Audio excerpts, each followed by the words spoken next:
இங்கே வந்து ஹிந்தி தெரிலனா ரொம்ப ரொம்ப கஷ்டங்க. துப்பி வச்சுருக்கானுங்க, அதுதான் பிரச்சனை. இங்கே பாருங்க கீழே போபால்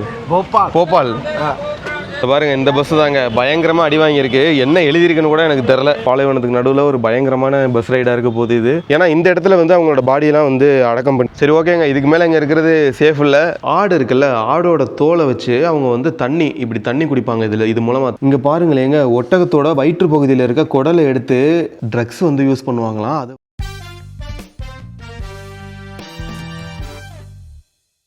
ஹாய்ங்க, எப்படி இருக்கீங்க?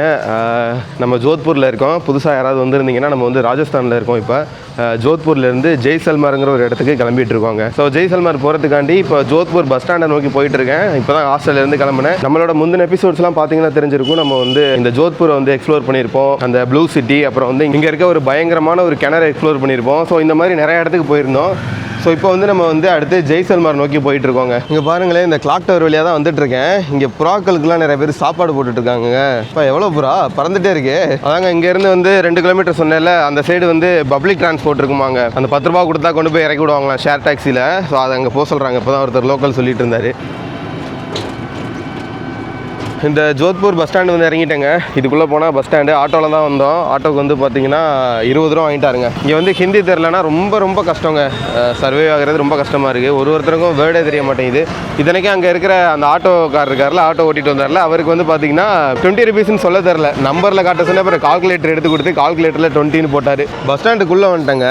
இங்கே வந்து பாருங்களேன், இந்த மாதிரி ப்ளூ கலர் பஸ்ஸுங்க. நம்ம ஊரில் எப்படி அந்த டிஎன்எஸ்டிசி ப்ளூ கலரில் இருக்கும்ல, ஸோ அதே மாதிரி தான் இருக்குது பார்க்குறதுக்கு. பஸ்ஸோட பாடி சைஸ் மட்டும் ஒரு மாதிரி டிஃப்ரெண்ட்டாக இருக்குது. இப்போ வந்து பஸ் ஸ்டாண்ட்லாம் நல்லா பெருசாக இருக்குங்க. அங்கே பாருங்கள், நான் கூட ஏதோ சின்னதாக இருக்குன்னு நினச்சேன்.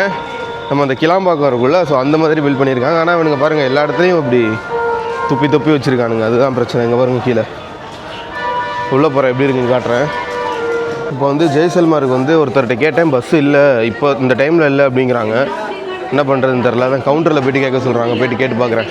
நம்ம ஊர்லலாம் அந்த எப்படி சொல்கிறது, அடிக்கடி இருக்குதுல்ல, ஒரு அரை மணி நேரம் 1 ஹவர் இருக்கலாம். ஸோ அந்த மாதிரி இங்கே இருக்காது போல். 1 ஹவர் 1.5 ஹவர் அந்த மாதிரி தான் இருக்குது. ரொம்ப ரேர் தான் போல் ஜெய்சல்மார்க்கு பஸ்ஸு. மற்ற இந்த லோக்கலில் போகிற பஸ்லாம் நிறையா இருக்குதுங்க. பார்ப்போம். இன்னும் ஒரு 1 ஹவர் வெயிட் பண்ணணும்னு நினைக்கிறேன். இப்போயே மணி வந்து 11 ஆக போகுது. எப்படியும் 12:30 1 மணி ஆயிரும்னு நினைக்கிறேன் பஸ்ஸு கிடைக்கிறதுக்கு. நண்பர்களே, இப்போ என்ன ஆச்சுன்னா, நான் அந்த பஸ் ஸ்டாண்ட்லேருந்து கிளம்பி வந்துட்டேங்க. என்னென்னா, இங்கே நம்ம 1 மணி நேரம் 2 மணி நேரம் லேட் ஆகும்னு சொன்னாங்கல்ல, அதே மாதிரி பார்த்தீங்கன்னா அதை விட அதிகமாகவும் லேட் ஆகுமா. அப்படி லேட் ஆகிடுச்சுன்னா 3-4 ஊர் வந்து மாறி தான் ஜெய்சல்மார் போகிற மாதிரி இருக்குமா. ஸோ அதனால் வந்து ஒரு பையா பார்த்தாரு. அவர் கொஞ்சம் இங்கிலீஷ் பேசினார். அவர்கிட்ட எப்படியோ சொல்லி இங்கே இன்னொரு ஏதோ பஸ் ஸ்டாண்ட் இருந்துச்சு, இங்கே கொண்டாந்து விட்டார். இங்கே வந்து இந்த மாதிரி ஆம்னி பஸ் ஸ்டாண்ட்ஸ்லாம் வந்து ஆம்னி பஸ்லாம் இங்கேருந்து கிளம்புதுங்க. தமிழ்நாடு அதான் இங்கே கொண்டாந்து விட்டாங்க. இங்கேருந்து இந்த மாதிரி ஒரு பழைய பஸ் இருக்குது. ஸோ அந்த பஸ்ஸில் தான் போகிறதா பிளானு. 300 ரூபாங்க டிக்கெட்டுக்கு. ஸோ அதுதான் போகிறதா பிளான். இப்போ Bhopal you are the driver sir? Operator இவங்க தாங்க இந்த பஸ்ஸோட ஆப்ரேட்டராக. ஸோ இந்த பஸ்ஸில் தான் நம்ம போகிறோம். இந்த மாதிரி 4-5 பஸ் இருக்குது. சிரிக்கிறாங்க, என்னென்னு தெரில. கொஞ்சம் பழைய பஸ்ஸாக தான் இருக்குது. பாருங்கள், இந்த பஸ்ஸு தாங்க பயங்கரமாக அடி வாங்கியிருக்கு. என்ன எழுதியிருக்குன்னு கூட எனக்கு தெரில. இங்கே பாருங்கள், பஸ்ஸுக்குள்ளே வந்துட்டேன். பயங்கர பழைய பஸ்ஸுங்க. ஒரு ஸ்லீப்பர் பெர்த்து, பழைய பெர்த்து. இந்த சைடு ஒன்று. நமக்கு சீட்டு வந்து பின்னாடி கொடுத்துட்டானுங்க. அப்போயே சொன்னேன் ஃப்ரண்ட்டாக குடுறா அப்படின்னு. இல்லை, ஜென்ஸ்லாம் பேக்கில் தான் போகணும் அப்படிங்கிறானுங்க. இப்போ முன்னாடி இருக்கணுங்களா என்ன பண்ணுறது. அதாங்க, ஹிந்தி தெரிஞ்சிச்சுன்னா நம்ம கொஞ்சம் நல்லா பேசி அடித்து பிடிச்சி வாங்கலாம். இங்கே வந்து நமக்கு ஒன்றும் தெரில. பழைய சீட்டு. இதை தான் அடுத்த 5 மணி நேரம் ட்ராவல் பண்ண போகிறோம். வேறு ஆப்ஷன் இல்லை. பார்க்கலாம். பாலைவனத்துக்கு நடுவில் ஒரு பயங்கரமான பஸ் ரைடாக இருக்க போகுது இது. அதுவும் பழைய பஸ்ஸு, ரொம்ப பழைய பஸ்ஸு. ஒரு வழியாக பஸ் எடுத்துட்டாங்க. கரெக்டாக 11 மணிக்கு பஸ் எடுத்துருக்காங்க. எவ்வளோ நேரம் ஆகுதுன்னு பார்க்கும் போய் சேர்றதுக்கு. எனக்கு தெரிஞ்சு எப்படியும் 4 to 5 ஹவர்ஸ் ஆகிடும்னு நினைக்கிறேன். ஆனால் பின்னாடி சீட்டுங்கிறதுனால கொஞ்சம் இப்படி ஆடி தான் போயிட்டுருக்கு. இந்த பஸ்ஸில் தான் நம்ம அடுத்த 5 மணி நேரம் ட்ராவல் பண்ணணும். வேறு ஆப்ஷன் இல்லை. ஸோ இதில் தான் போய் ஆகணும். இங்கே பாருங்கள், அப்படியே இந்த ஜோத்பூர் சிட்டி வியூ பயங்கரமாக இருக்குது. ஒரு வழியாக ஒரு 3 மணி நேரம் ட்ராவலுக்கு அப்புறம் பொக்ரான் அப்படின்ட்டு ஒரு ஏரியாவில் நடிச்சிருக்காங்க. ஆனால் இதுக்கப்புறமும் வந்து நம்ம வந்து ஒரு 2.5 ஹவர் வந்து ட்ராவல் பண்ணணும் ஜெய்சல்மாருக்கு. ரொம்ப ஸ்லோங்க பஸ்ஸு. ரொம்ப ஸ்லோவாக தான் வந்துட்டுருக்கு இந்த பஸ்ஸு தான். இங்கே வந்து நிறைய இந்த மாதிரி நல்ல ஏசி பஸ்ஸும் இருக்குது. எனக்கு தெரில. சரி, ஓகே, பரவாயில்ல. அர்ஜென்ட்டுக்கு கிளம்பியாச்சு. ஏன்னா இதெல்லாம் வந்து அடிக்கடி கிடையாதுங்க. என்றைக்காவது ஒரு ஷெடியூல் போடுறாங்க, ஒரு டைம் அந்த மாதிரி தான். ஸோ இதுதான் பஸ் ஸ்டாண்டு. கவர்மெண்ட் பஸ்லாம் அந்த சைடு நிற்கிது, ப்ரைவேட் பஸ்லாம் அந்த சைடு நிற்கிதுங்க. ஸோ ஓகே, இன்னும் வந்து நம்ம 2 மணி நேரம் ஆகும் போகிறதுக்கு. ஸோ நான் போயிட்டு வீடியோ கண்டினியூ பண்ணுறேன். ஜெய்சல்மாரில் இறங்கிட்டு நான் கண்டினியூ பண்ணுறேன்.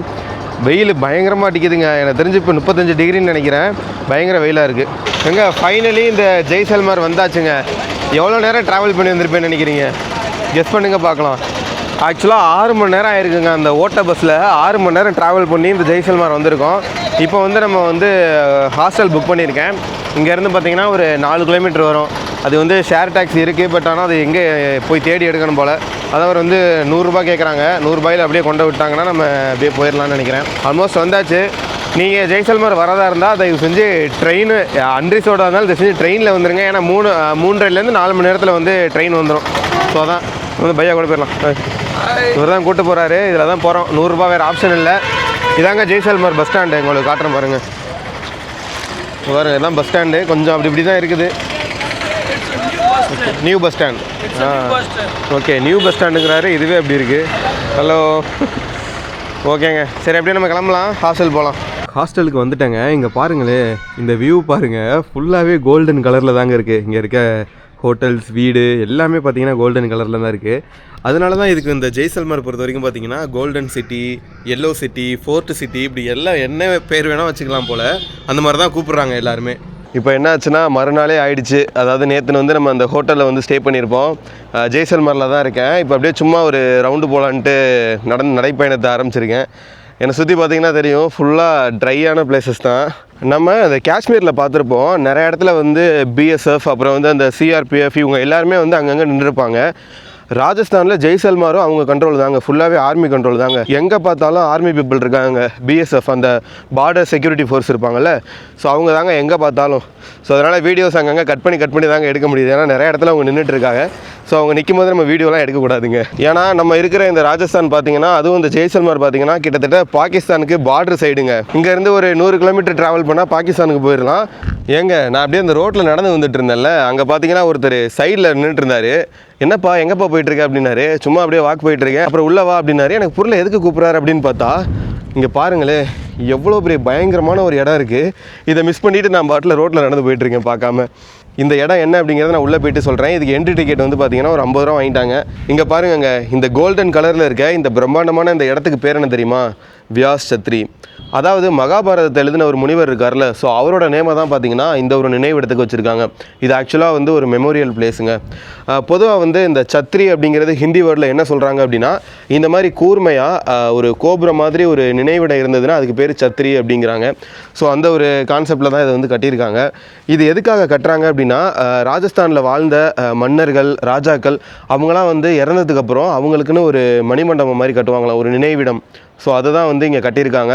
இது வந்து பார்த்திங்கன்னா ராஜ்புட் மன்னர்கள், ராஜ்புட்டை சேர்ந்த அரசர்கள் அவங்களுக்காக வந்து கட்டினதான். இது வந்து கிட்டத்தட்ட ஒரு 17th 18th அந்த செஞ்சுரியில் வந்து கட்டினதாங்க. ரொம்ப பிரம்மாண்டமாக இருக்குது. எல்லாமே வந்து கோல்டன் கலரில் இருக்குங்க. இந்த இடத்துக்கு மோஸ்ட்லி டூரிஸ்ட் எப்போ வருவாங்க அப்படின்னா சன்செட் பார்க்குறதுக்கு தாங்க. நம்ம தான் என்னமோ காலையிலே வந்துட்டோம். இப்போ மணி வந்து பார்த்திங்கன்னா ஒரு 11 o'clock ஆகுது. அதனால தான் எம்டியாக இருக்குது எல்லா இடமே. பார்த்திங்கன்னா தெரியும், அங்கங்கே ஏதோ எரிச்சு வச்சுருக்காங்க. நான் கிட்ட போய் காட்டுறேன். இதை வந்து சமாதி அப்படின்னு சொல்லலாமான்னு எனக்கு தெரியல. அதனால தான் மெமோரியல் அப்படின்னு சொல்லிட்டு இருக்கேன். ஏன்னா இந்த இடத்துல வந்து அவங்களோட பாடியெல்லாம் வந்து அடக்கம் பண்ணியிருக்க மாட்டாங்க. ஸோ வந்து அவங்களோட மெமோரியலாக வந்து இதை வந்து அடுத்தடுத்த ஜென்ரேஷன் வர கட்டியிருக்காங்க. அதே மாதிரி இது வந்து ஒரே எப்படி சொல்கிறது, ஒரு வருஷத்துலேயோ 2 வருஷத்துலேயோ கட்டினது கிடையாது. அந்த ராஜ்புட் மன்னர்கள் இருக்காங்களா, அவங்களோட தலைமுறையாக அடுத்தடுத்தவங்களாம் இறந்து போவாங்கள்ல, ஸோ அவங்களுக்காகலாம் ஒன்று கட்டியிருக்காங்க. அங்கே ஒரு மன்னருக்கு கட்டியிருப்பாங்க, அதுக்கு அடுத்து ஒன்று கட்டியிருப்பாங்க, ப்ளஸ் இங்கே ஒன்று கட்டியிருப்பாங்க. ஸோ இந்த மாதிரி ஒரு அவங்க குடும்பத்திலேருந்து வாரிசுலேருந்து யாரெல்லாம் இறந்து போகிறாங்களோ ஸோ அவங்களுக்கான ஒரு மெமோரியலுங்க இது. பொதுவாகவே இங்கே இருக்க ராஜ்புட் ரூலர்ஸ் இவங்க எல்லாருமே வந்து பார்த்திங்கன்னா ஒரு உயரமான இடத்துல இருக்கணும் அப்படிங்கிறது தான் வந்து நினைப்பாங்களாம். அதே மாதிரி தான் நம்ம வந்து ஜோத்பூரில் பார்த்திங்கன்னா ஒரு ஃபோர்ட் போயிருப்போம், மெஹ்ரங்கார் ஃபோர்ட்டுன்னு சொல்லிட்டு. இருக்கிறதுலே வந்து ஜோத்பூரை வந்து அந்த இடத்துலேருந்து பார்த்தா மொத்த எல்லா இடத்தையுமே வந்து நம்மளால் பார்த்துட முடியும். அதே மாதிரி தூரத்தில் ஒன்று தெரியுதாங்க, அங்கே பாருங்கள் தூரத்தில் இருக்கா, அதுதான் வந்து ஜெய்சல்மர் ஃபோர்ட்டுங்க. ஸோ அங்கே வந்து நம்ம இன்றைக்கி போல். ப்ளஸ் இங்கே தனியாக வர்றதுக்கு டூரிஸ்ட் கொஞ்சம் பயப்படுவாங்க அப்படிங்கிற மாதிரியும் சொல்கிறாங்க. ஏன்னா இது வந்து இறந்தவர்களோட நினைவிடமாக கட்டியிருக்காங்கல்ல, ஸோ அதனால் பீப்புள் வந்து மதிய டைமில் இந்த மாதிரி வர்றதுக்கெலாம் வந்து யோசிக்கிறாங்களாம். ஆனால் நம்ம வந்திருக்கிறதே வந்து கிட்டத்தட்ட ஒரு 12 மணின்னு வச்சுக்கலாம், மதியம்தான். ஆனால் ஒன்றும் பெருசாக ஒன்றும் பயப்படுற அளவுக்குலாம் இல்லைங்க. அது சும்மா டூரிஸ்ட்டை வந்து அப்படியே ஹைப் ஏற்றி அப்படி வைக்கிறதுக்காண்டி எல்லோரும் சொல்லுவாங்களே, எல்லா ஊர்லேயும் நடக்கிறது தான். ஸோ அந்த மாதிரி தாங்க. இங்கே பாருங்க, இதுதாங்க இந்த நினைவு சின்னம், மெயினான இந்த தூண். இந்த சைடு பாருங்கள், இந்த சைடு வந்து கோவில் மாதிரி வழிபடுறாங்க. தெரியுது அவங்களுக்கு. அதில் வந்து குதிரை படம் எல்லாம் போட்டு அந்த அரசர்களோட அவங்களோட நினைவிடம் மாதிரி கோயில் மாதிரி வச்சுருக்காங்க பாருங்கள். ஒருத்தர் குதிரையில் நிற்கிறாரு, மேலே ஒரு ராஜா வந்து நிற்கிறாரு, இந்த சைடு ஒரு ராணி நிற்கிறாங்க. அந்த இடத்துல உள்ளே போகலாமான்னு தெரில, க்ளோஸ் பண்ணி வச்சுருக்காங்க. இங்கே வந்துங்க என்ன தான் புனிதமான இடமா இருந்தாலும் நம்ம ஊரில் இருக்கிற மாதிரி இங்கேயும் ஒரு வேலை பண்ணி வச்சுருக்கானுங்க. இங்கே பாருங்களே, குடிச்சிட்டு இந்த பாட்டிலு எல்லாத்தையும் உடச்சி இங்கே போட்டு வச்சுருக்கானுங்க. வர கிளாஸ் இதெல்லாம் கிடக்கு, மூடி எல்லாமே. என்ன தான் பண்ணுறது, எல்லா இடத்துக்கும் போனாலும் இப்படி தாங்க இருக்காங்க. இங்கேயுமே வந்து நிறையா ஃபாரினர்ஸ்லாம் வந்துட்டு இருக்காங்க. அவங்களாம் பார்த்து நம்ம இந்தியாவை என்ன நினைப்பாங்க சொல்லுங்கள். ஏன்னா இதெல்லாம் வந்து ஒரு ஹெரிட்டேஜ் பிளேஸு. ஸோ இங்கே வந்து இந்த மாதிரி ட்ரிங்க்ஸ் பண்ணிவிட்டு அங்கங்கே ட்ரக்ஸ்லாம் யூஸ் பண்ணிவிட்டு போட்டு போகிறது நல்லா இல்லைங்க. பார்க்குறதுக்கு ஒரு மாதிரி அசிங்கமாக இருக்குது. அதெல்லாம் யாரை சொல்லி திருத்துறது சொல்லுங்கள். இங்கே கூட பரவாயில்லைங்க, நம்ம ஜோத்பூர் ஃபோர்ட்டு போயிருப்போம்ல, அங்கே பார்த்தீங்கன்னா அந்த இது பாக்கெல்லாம் போட்டுட்டு துப்பி வச்சுருக்கானுங்க கீழே. அதெல்லாம் என்ன சொல்கிறது, அப்படியே பார்த்தா சிகப்பாக ரத்தம் மாதிரி அங்கங்கே கிடக்கு. சரி ஓகேங்க, இதுக்கு மேலே இங்கே இருக்கிறது சேஃப் இல்லை, பயமாக இல்லை, பட் இருந்தாலும் ஒரு மாதிரி இருக்குது. அங்கே அந்த பண்ணியிருக்க பூஜையெல்லாம் பார்க்குறதுக்கே பயங்கரமாக இருக்குது. ஓகே, நம்ம அப்படியே கிளம்பலாம், நம்ம தனியாக வேறு இருக்கோம். ஆனால் இந்த ராஜஸ்தானில் அடிக்கிற வெயிலுக்கு நம்ம பாடி வந்து ஸ்வெட் ஆக மாட்டேங்குது. அதுதான் எனக்கு புதுசாக இருக்குது. நம்ம சென்னை, நம்ம தமிழ்நாட்டில் வந்து பார்த்திங்கன்னா லைட்டாக வெயில் அடித்தாவே வந்து பயங்கரமாக ஸ்வெட் ஆகும், அப்படியே வேர்வெல்லாம் அப்படியே தண்ணி ஊற்றும். ஆனால் இங்கே வந்து பார்த்திங்கன்னா வேர்க்க மாட்டேங்குது. அதுதான் புதுசாக இருக்குது. அதுக்கு பின்னாடி எதுவும் உங்களுக்கு எதுவும் சயின்டிஃபிக் ரீசன் இருந்துச்சுன்னா அதையும் நீங்கள் கமெண்ட்டில் சொல்லுங்கள். ஏன்னா எனக்கு அந்த ரீசன் தெரில. இதாங்க அந்த மெமோரியலோட என்ட்ரன்ஸு. இங்கே வந்து பார்த்தீங்கன்னா வியாஸ் சத்ரி அந்த போர்டெலாம் வச்சுருக்காங்க. நம்ம மாதிரி டூரிஸ்ட்டுக்கு வந்து பார்த்தீங்கன்னா 50 ரூபா, ஃபாரினர்ஸ்க்கு 100 ரூபாயாம். ப்ளஸ் வந்து ப்ரீ வெட்டிங் ஷூட் இருக்கும் போலங்க, அதுக்கு வந்து 4100 ரூபாயாங்க. ஏன்னா சமாதியிலேடா ப்ரீ வெட்டிங் ஷூட் நடத்துவீங்கிற மாதிரி தான் இருக்குது. பயங்கரமாக இருக்குல்ல. சரி ரைட், அந்த பையாவுக்கு ஒரு பாய் சொல்லிட்டு பாய். அதான் கூப்பிட்டாரு, அங்கே நின்றுட்டு இருந்தேன், வந்து 50 ரூபா கொடுத்துட்டு உள்ளே போ அப்படின்னாரு. அதான் சரி, இல்லைனா நான் போயிருப்பேன். நான் ஏதோ சும்மா ஏதோ கேட்டு மாதிரி இருக்குது அப்படின்னு நினச்சி நான் மட்டும் போயிட்டு இருந்தேன். சரி, திரும்ப இங்கே தான் போகிறேன்னு நினைக்கிறேன். திரும்ப அப்படியே ஒரு ரவுண்ட் அடிச்சுட்டு ஏதாவது இருந்துச்சுன்னா உங்களுக்கு நான் வீடியோவில் காட்டுறேன்.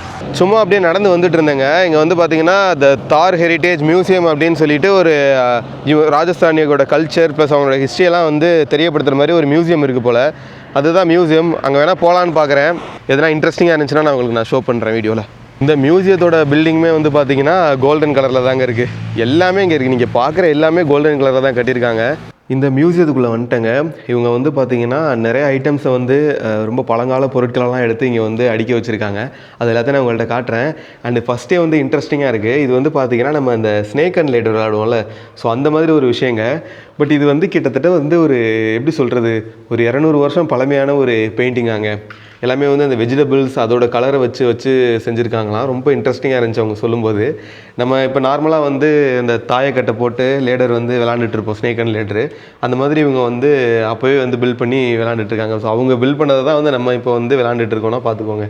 இது என்னென்னு தெரியுதாங்க, ஆடு இருக்குல்ல, ஆடோட தோலை வச்சு அவங்க வந்து இப்படி தண்ணி குடிப்பாங்க. இது மூலமாக தண்ணியை சேவ் பண்ணி வச்சுக்கிட்டு இது வந்து ஒரு வாட்டர் பாட்டில் மாதிரி வந்து யூஸ் பண்ணியிருக்காங்க. ஆட்டோட தோலில் செஞ்சுருக்காங்க பார்த்துக்கோங்க. இது மாதிரி நிறையா இருக்குது. இது எல்லாமே வந்து 200 இயர்ஸ் ஓல்டுங்க. ரொம்ப அப்படியே காஞ்சு போயிருக்கு. இதெல்லாம் ஆட்டோட அந்த கழுத்து பகுதி, இதெல்லாம் அதோட கால் பகுதி பார்த்திங்கன்னாவே தெரியும். எல்லாமே அதுதான். இது எல்லாமே வந்து வாட்டர் ஸ்டோரேஜுங்க. இங்கே பாருங்கள், எல்லாமே ஆட்டோட தோலில் தான் செஞ்சுருக்காங்க. ராஜஸ்தான் பீப்புள் ரொம்ப பயங்கரமாக யூஸ் பண்ணியிருக்காங்க ஆடுகள் எல்லாத்தையும். இது என்னென்னு தெரியுதா, சவுண்டு கேட்குதுல்ல உங்களுக்கு. ஆக்சுவலாக வந்து பாலைவனத்தில் ஒட்டகங்கள், ஆடுகள் இதெல்லாம் மேய்ப்பாங்கள்ல. ஸோ ஒரு இதுக்கும் ஒரு டோன் வச்சுருக்காங்க. ஆடு மேய்க்கிறாங்க இல்லை ஒட்டகம் மேய்க்கிறாங்க அப்படின்னா அதோட கழுத்து பகுதியில் அதை கட்டி விட்டுருவாங்களாம். அந்த கழுத்து பகுதியில் கட்டினோடனே இப்போ ரொம்ப தூரம் காலையில் அவுத்து விட்றாங்கன்னா ஈவினிங் வந்து அது வீடு தேடி வரும்போது எந்த ஆடு வருதா இல்லை ஒட்டகம் வருதா அப்படிங்கிறத கண்டுபிடிக்கிறதுக்காகவே ஒரு இதுலையும் ஒரு டோன் வச்சு செஞ்சுருக்காங்க. இப்போ இந்த டோன் நம்ம தட்டினோம்ல, இது வந்து பார்த்திங்கன்னா ஒட்டகங்களுக்காம். அந்த மாதிரி இது வந்து குட்டி வந்து ஆடுகளுக்கு, மாடுகளுக்கு ஒன்று, அந்த மாதிரி ஒரு டோன் செட் பண்ணி வச்சுருக்காங்க. பயங்கரமாக இருக்குல்ல, பயங்கரமாக யோசிச்சிருக்காங்க. இது எல்லாமே 200-300 வருட பழமையான பொருட்களுங்க இங்கே இருக்க எல்லாமே. இது என்னென்னு தெரியுதாங்க, இது வந்து இந்த அத்தர் நம்ம யூஸ் பண்ணுவோம்ல, சென்ட்டு.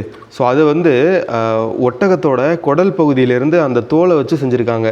இது எல்லாமே வந்து ஒட்டகத்தோட வயிற்றுக்குள்ளே உள்ள ஒரு பார்ட்டுங்க. அதை எடுத்து வந்து செஞ்சுருக்காங்க பார்த்துக்கோங்க. பயங்கர இன்ட்ரெஸ்டிங்க. இதுவுமே அதுதான், ஒட்டகத்தோட தோலில் வச்சு அப்படியே செஞ்சு வச்சுருக்காங்க. இங்கே பாருங்களேன், இது என்ன தெரியுமா, ஓபியம் பார்ட்டின்னு சொல்லிட்டு இவங்களோட ட்ரக்ஸ் வந்து யூஸ் பண்ணுவாங்களாம். அதை வந்து இதில் போட்டு புழிஞ்சு எடுத்துகிட்டு, இது வந்து அந்த ஒரு செடி மாதிரி இருக்குமா, அதை வந்து இதில் உள்ளே போட்டு புழிஞ்சிருவாங்களாம். ஒரு லிக்யூட் வருமா, அந்த லிக்யூடை வந்து இந்த ஒரு பாட்டிருக்குள்ள இதில் வந்து ஊற்றி வர்ற வந்து கெஸ்ட்டுக்கெல்லாம் வந்து கொடுப்பாங்களாம். ஸோ அதுக்காக வந்து இந்த ஒரு இது வச்சுருக்காங்களாம். பாருங்களே, அந்த காலத்தில் வந்து போதைப் பொருள்லாம் வந்து இப்படி தான் யூஸ் பண்ணியிருக்காங்க, ட்ரக்ஸ் எல்லாமே. ஸோ அதையுமே இங்கே வச்சுருக்காங்க பாருங்கள். இங்கே பாருங்களேங்க, ஒட்டகத்தோட வயிற்று பகுதியில் இருக்க குடலை எடுத்து ஒரு இது செஞ்சுருக்காங்க, ஒரு தண்ணி சேகரித்து வைக்கிறதுக்கான ஒரு ஸ்டோரேஜு. இது எல்லாமே ஒட்டகத்தோட வயிற்று பகுதிங்க, அதிலேருந்து எடுத்து செஞ்சுருக்காங்க. இங்கே பார்த்திங்கனாவே தெரியும், இது ஒரு கண்டெய்னருங்க. இங்கே பாருங்கள், இதுக்குள்ளே வந்து அவங்க தண்ணி எல்லாமே நிரப்பி வச்சுப்பாங்களாம் குடிக்கிறதுக்காண்டி. ராஜஸ்தானில் 200 வருட பழமையான ஒரு ஃப்ரிட்ஜு பார்க்குறீங்களா, இது தாங்க. இது வந்து மட்டு அந்த மாட்டு சாணங்களையும் மண்களையும் பயன்படுத்தி இந்த ஒரு ஃப்ரிட்ஜு வந்து யூஸ் பண்ணியிருக்காங்க. பார்த்திங்கன்னா தெரியும், ரொம்ப பயங்கரமாக இருக்குது. இதுக்குள்ளே தான் வந்து அவங்களோட சமையல் பொருட்கள், பால், காய்கறி எல்லாமே வந்து இதுக்குள்ளே தான் சேவ் பண்ணி வச்சுருப்பாங்களாம். நம்ம ஊரில் எப்படி கோழிகள்லாம் வளர்க்குறாங்கன்னா அவங்க வந்து அதுக்குன்னு ஒரு ஹவுஸ் இருக்கும். ஸோ அந்த மாதிரி வந்து இவங்க ஃப்ரிட்ஜு வந்து கட்டியிருக்காங்க. இது எல்லாமே வந்து பார்த்திங்கன்னா இவங்களோட பழைய கால பொருட்களுங்க. இந்த அருமையான அழகான மியூசியத்துலேருந்து கிளம்புறவங்க நம்ம பையா தான் வந்து எக்ஸ்பிளைன் பண்ணாங்க. சூப்பராக எக்ஸ்பிளைன் பண்ணார் இங்கிலீஷில். ரொம்ப ரொம்ப இன்ட்ரெஸ்டிங்காக இருந்தது எல்லாமே. நீங்களும் பார்த்துருப்பீங்கன்னு நினைக்கிறேன். அடுத்து வந்து நம்ம ஹோட்டலுக்கு தாங்க போகிறோம். ஸோ இதோட இந்த வீடியோவை நான் என் பண்ணிக்கிறேன்னு நினைக்கிறேன். ஏன்னா நேற்று நம்ம ஜோத்பூர்லேருந்து ஜெய்சல்மார் வர வரைக்கும் இந்த வீடியோவில் தான் நீங்கள் பார்த்துருப்பீங்க. இது பயங்கர லென்த்தாக இருக்கும்னு நினைக்கிறேன். ஸோ இன்றைக்கி ஈவினிங் வந்து நம்ம ஒரு பயங்கரமான இடத்துக்கு போகிறோம். அதை அடுத்த எபிசோடில் நீங்கள் பாருங்கள். அது வரைக்கும் நன்றி, வணக்கம்.